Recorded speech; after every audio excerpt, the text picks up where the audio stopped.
নীলফামারী ও লালমনিরহাট জেলা জামায়াত আয়োজিত নির্বাচনী সমাবেশে বাংলাদেশ জামায়াতে ইসলামীর আমির ডাক্তার শফিকুর রহমান বলেছেন, রাজনীতি চাঁদাবাজি বা দুর্নীতির জন্য নয়, বরং মানুষের কল্যাণ এবং ভাগ্য পরিবর্তনের মহান অধ্যায় হওয়া উচিত। তিনি জানান, আগামী ১৩ তারিখের ভোটে জনগণ নিজেদের ভবিষ্যৎ নির্ধারণ করবে এবং সেদিন থেকেই নতুন বিজয়ের সূচনা হবে। তিনি বেকার যুবকদের ভাতার পরিবর্তে কারিগরি শিক্ষা এবং প্রশিক্ষণের মাধ্যমে দক্ষ জনশক্তি হিসেবে গড়ে তোলার প্রতিশ্রুতি দেন। উত্তরাঞ্চলকে দেশের কৃষির রাজধানী উল্লেখ করে তিস্তা মহাপরিকল্পনা বাস্তবায়নে কাজ করার কথাও বলেন তিনি। দুর্নীতিবাজ এবং ব্যর্থ রাজনীতির বিরুদ্ধে কঠিন অবস্থান জানিয়ে ভোটের মাধ্যমে এসব রাজনীতিবিদদের প্রত্যাখ্যান করার আহ্বান জানান। সমাবেশ শেষে তিনি নীলফামারীর ৪ জন এবং লালমনিরহাটের ৩ জন প্রার্থীর হাতে দলীয় প্রতীক তুলে দেন। বাংলাদেশটা সাম্প্রদায়িক সম্প্রীতির একটা চারণভূমি, লীলাভূমি। যুগ যুগ ধরে এখানে আমরা বসবাস করে আসছি অত্যন্ত শান্তিতে, সৌহার্দ্যপূর্ণ পরিবেশ। কিন্তু একদল মতলব হাসিল করার জন্য মাঝে মধ্যে কিছু দুষ্টামি করে। এদের প্রতি আমাদের একদম স্পষ্ট বার্তা, এই বাংলাদেশকে আগামীতে আর আমরা বিভক্ত করতে দিব না ইনশাআল্লাহ। এরা জাতিকে বিভক্ত করে, জাতির মধ্যে হিংসা প্রতিহিংসা জেদ সৃষ্টি করে, জাতিকে পরস্পরের বিরুদ্ধে লাগিয়ে এরা জাতির সম্পদ চুরি করেছে, ডাকাতি করেছে, লুণ্ঠন করেছে, মানুষের উপর ফ্যাসিবাদ দফায় দফায় চাপিয়ে দিয়েছে। এই মতলববাজ রাজনীতির এখন কবর রচনার সুযোগ এসেছে। 12 তারিখের এই নির্বাচন কোন সাধারণ নির্বাচন না। স্বাধীনতার পর থেকে 54টি বছর যারা জাতির সাথে ধোঁকাবাজি করেছে, বিশ্বাসঘাতকতা করেছে, বেঈমানি করেছে, এদেরকে লাল কার্ড দেখানোর নির্বাচন। এই নির্বাচনে এদেরকে বলতে হয় না, অনেক হয়েছে, এখন রাজনীতির ময়দান থেকে সরে যাও। রাজনীতির নাম ব্যবসা নয়, রাজনীতির নাম চাঁদাবাজি নয়, রাজনীতির নাম দুর্নীতি নয়, রাজনীতির নাম মামলাবাজি নয়, রাজনীতির নাম মানুষকে কষ্ট দেওয়া নয়, রাজনীতির নাম আমার মায়ের গায়ে হাত দেওয়া নয়।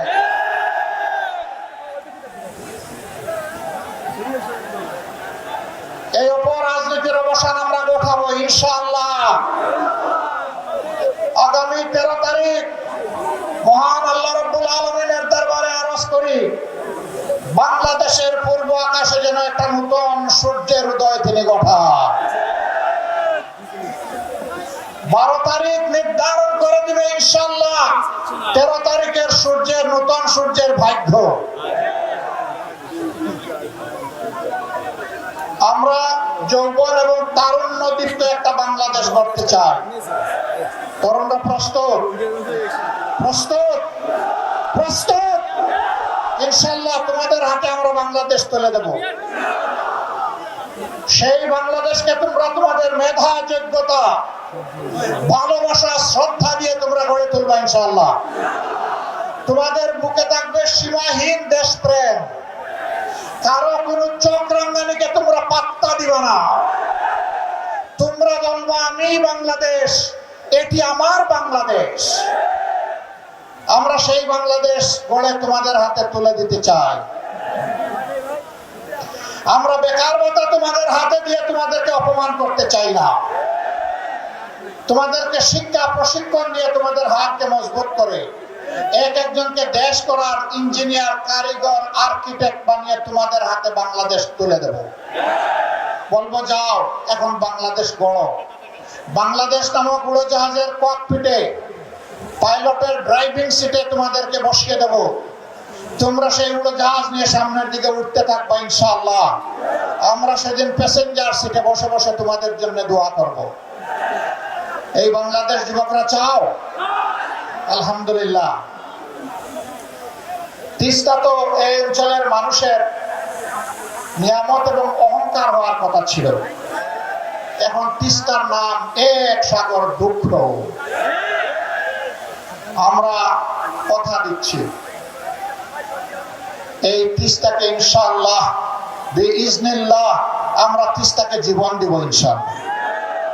ওই তিস্তার কঙ্কালার মরুভূমি থাকবে না। এই তিস্তা হবে উত্তরবঙ্গের অর্থনীতির কেন্দ্রবিন্দু ইনশাআল্লাহ। এখান থেকে হাইড্রো পাওয়ার হবে, এখানকার পানি সারা উত্তরবঙ্গকে ইনশাআল্লাহ উর্বর করে তুলবে। আর নদীভাঙ্গনের কবলে পড়ে বছরের পর বছর হাজার হাজার পরিবারকে নিঃস্ব হতে হবে না। আমরা কথা দিচ্ছি যে কোনো মূল্যের বিনিময়ে ইনশাআল্লাহ তিস্তা পরিকল্পনা বাস্তবায়ন হবে। কারণ লাল চোখ আমরা পরোয়া করব না। আমার দেশ আগে, এ দেশের জনগণের স্বার্থ আগে। আমরা কারো স্বার্থে আঘাত দেব না, কিন্তু আমাদের স্বার্থে কেউ এসে বাগড়া দিবে তাও আমরা মেনে নেব না। আপনারা সাথে থাকবেন, দুই হাত নিয়ে মজবুত করে থাকবেন ইনশাআল্লাহ। প্রিয় ভাইরা, এখানে অনেকগুলা যৌক্তিক দাবি রয়ে গেছে। বুড়িমারি স্থলবন্দর আধুনিকায়ন, এটা আধুনিক হলে তো বাংলাদেশে লাভবান হয়। এরপরে আছে বুড়িমারি থেকে লালমনিরহাট হয়ে রংপুর পর্যন্ত 4 লেনের রাস্তা। আমি এই রাস্তা দিয়ে ঘোরাফেরা করেছি। মাঝে মাঝে মনে হয় থাকে রাস্তা নাকি সাগর, এইরকম ঢেউ খেলতে থাকে। অসুস্থ রোগীর এখানেই যান কবজ হয়ে যায়। কেন? উত্তরবঙ্গকে কারো সৎ মায়ের সন্তান যে তাকে উপেক্ষা, অবহেলা, অবজ্ঞা করতে হবে? আমরা কথা দিচ্ছি এই বঞ্চিত এলাকা থেকে ইনশাআল্লাহ বাংলাদেশের উন্নয়নের বিসমিল্লাহ হবে ইনশাআল্লাহ। যুগ যুগ ধরে এই এলাকার মানুষকে বঞ্চিত রাখা হয়েছে, আর তাদের অনুভূতিকে সস্তা পুঁজি করে ক্ষমতার মস্তদে পালা বদল করে অনেকে গিয়েছেন। জনগণের দিকে তাকানোর সময় 5 বছরে একবার হয়, আর বাকি সময় জনগণকে তারা চিনেন না। আমরা সেই বসন্তের কুকিল না। আমরা বিপদেও আছি, আমরা সুখের সময়ও আছি। আমরা বিপদের সময় দেশ ছেড়ে চলে যাই না। আমরা মাটি কামড়ে পড়ে থাকি, মাটি কামড়ে পড়ে থাকবো ইনশাআল্লাহ। আমরা এই দেশবাসীর বুকেই আশ্রয় চাই, বিছানা চাই। উন্নত কোনো বিশ্ব আমাদের প্রয়োজন নেই। বাংলাদেশে আল্লাহ দান করেছে, এটি আমাদের জন্য যথেষ্ট। এখন এখান থেকে চলে যায় কেন? যায় নিজেদের তৈরি করা ফেসিবাদের যন্ত্রণা যাতে ভোগ করতে না হয়। যায় মনে করে এই দেশ নিরাপদ নয়, যায় মনে করে যে এই দেশ উন্নত নয়। তো উন্নত হতে বাধা দিয়েছিল কে তোদেরকে? তোরা তো পালাক্রমে দেশ শাসন করলি, তো আমার দেশটাকে দেশ হিসেবে গড়লি না কেন? এদেশের মানুষ তোমাদেরকে দেখেছে ভাই, অনেক দেখেছে। এবার একটু বিশ্রামে যাও, এবার একটু আমাদেরকে সুযোগ দাও। আমরা কথা দিচ্ছি, আমরা বসন্তের কুকিল নয়। আমরা ইহ জগতের বন্ধু, আর পরজগতে আল্লাহর কাছে বলি যে আল্লাহ সেখানে বন্ধু বানাইয়া রাখি। আমরা গলায় গলায় ধরে থাকবো ইনশাআল্লাহ তাআলা লাজিম। আমরা কাউকে ছেড়ে যাব না। আরো অনেকগুলা দাবি এখানে, সবগুলা নিয়ে একজন। আমরা ঘোষণা দিয়েছি উত্তরবঙ্গকে ইনশাআল্লাহ আমরা কৃষি শিল্পের রাজধানী হিসেবে গড়ে তুলব। তখন কর্মসংস্থান যেমন হবে, সারা দেশ উপকৃত হবে। দেশের উৎপাদিত শস্য এবং বিভিন্ন পণ্য ইনশাআল্লাহ শুধু দেশের চাহিদা পূরণ করবে না, বিদেশেও রপ্তানি হবে। আমরা সেই শিল্প, পুরো এলাকাকে আমরা শিল্পে সমৃদ্ধ করতে চাই। আপনারা শুধু দোয়া করবেন। কথা যা দিচ্ছি, আমাদেরকে যদি আল্লাহ তাআলা এই দেশ সেবার সুযোগ দেন, আমরা যেন আপনাদেরকে ভুলে না যাই। আমরা যেন আপনাদেরকে আমাদের হৃদয়ে, আমাদের কলিজায় শক্তভাবে, মজবুত ভাবে ধারণ করতে পারি, সেই দোয়াটা আপনারা করবেন। এখানে আরেকটা কথা, এই ভাই আস্তে বসেন, ওই পিছনে যারা আছেন বসেন, বসলেন একটু ধৈর্য ধরে না, তারা পেশাগত দায়িত্ব পালন করবেন। আর বাকিরা যারা ওই দায়িত্ব নেই তারা বসে, সবাই বসে দেন, সবাই বসে। এই এলাকার মানুষ খুবই ভালো, বসেন বললেই বসে যায়। বসে চলে যাবে, বসে, দেরি করবেন। ধন্যবাদ। তো আলহামদুলিল্লাহ, আমরা একটা কথা পরিষ্কার করতে চাই, বাংলাদেশ এখানে সকল ধর্ম বর্ণের মানুষ। আমরা এখন থেকে আর কোনো বৈষম্য বরদাস্ত করব না।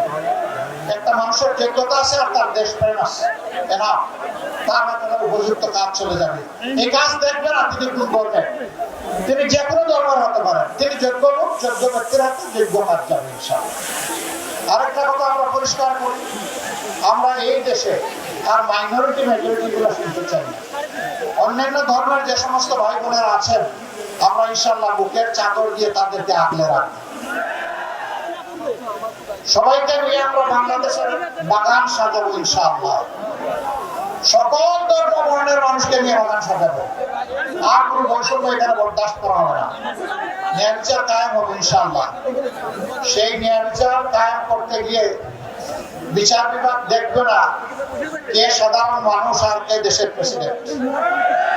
সাধারণ মানুষের যে অপরাধ করলে শাস্তি হবে, দেশের প্রেসিডেন্ট হলে একই অপরাধে একই পন্থায় তার বিচার হবে এবং শাস্তি নিশ্চিত।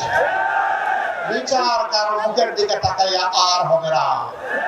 বিচার চলবে একদম সোজা সাপটা, বিচারের দিকে তাকাবে, অন্য কোনো দিকে তাকাবে না। সম্মানিত ভাইরা, গরম পাতে বিলাই বেজা, যারা সারাদিন জিন্দেগি মানুষকে কষ্ট দিয়েছে তারা ভয় পাচ্ছে। ও তোমাদেরও ভয় পাওয়ার কোন কারণ নাই। এই ন্যায় বিচার তোমাদের জন্য, আমাদের জন্য, সবার জন্য। এতদিন তোমাদের জীবন ছিল অপমানের, কারণ তোমরা চুরি করেছো জনগণের সম্পদ। সবাই না, যারা চুরি করেছে। এখন আমরা তোমাদেরকে বসাবো মর্যাদার আসনে। এখন হলো তোমরা দেশ গড়ার কারিগর ইনশাআল্লাহ। হালাল রুজি নিয়ে আমরা যেমন বাঁচবো, তোমরাও তেমন বাঁচবো।